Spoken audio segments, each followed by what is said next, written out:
Batam's economy is booming, with Singapore firms driving much of the growth. Business parks with a strong Singapore presence say the island offers major cost savings, especially for manufacturing. And with regional integration back on the agenda, one expert says Batam could be particularly attractive for certain sectors. Claudia Lim with more. Parts of these blockbuster movies were worked on by Indonesians at Infinite Studios, a Singapore firm based in Nongsa Digital Park in Batam since 2005. The team has grown from just 3 people to nearly 400, fueled by a wave of young digital and creative Indonesian talent moving to the island.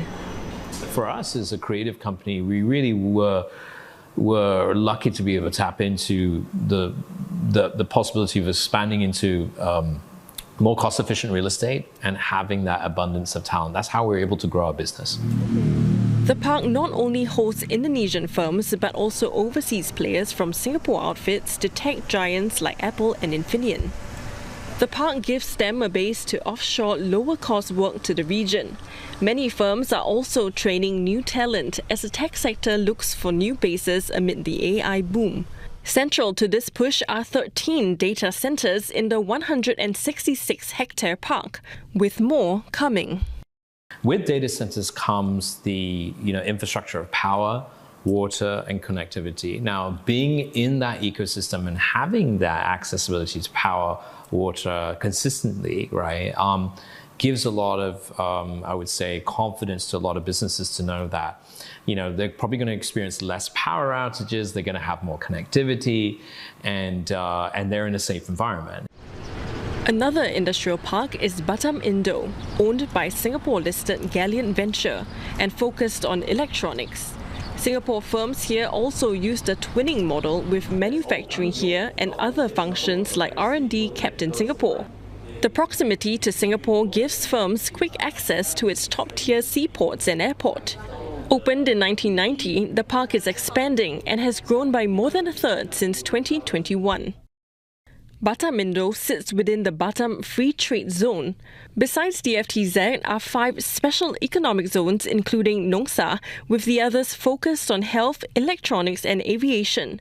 These offer special concessions on tax and other customs rules, making exports cheaper.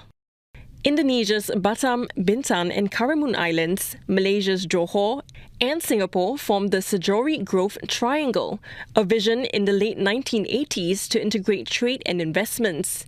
In October, Singapore said it was going to revisit this idea and explore newer opportunities. But with changing global dynamics and the new Johor-Singapore SEZ, one expert says Batam may now have to fight harder for some investments. To stay competitive, it will need to cut red tape and upgrade its workforce. It's easy to find people kind of at your basic assembly line level.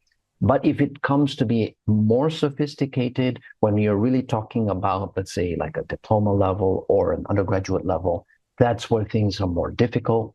And you don't really have kind of that sort of base of local universities that are plugged into what firms want.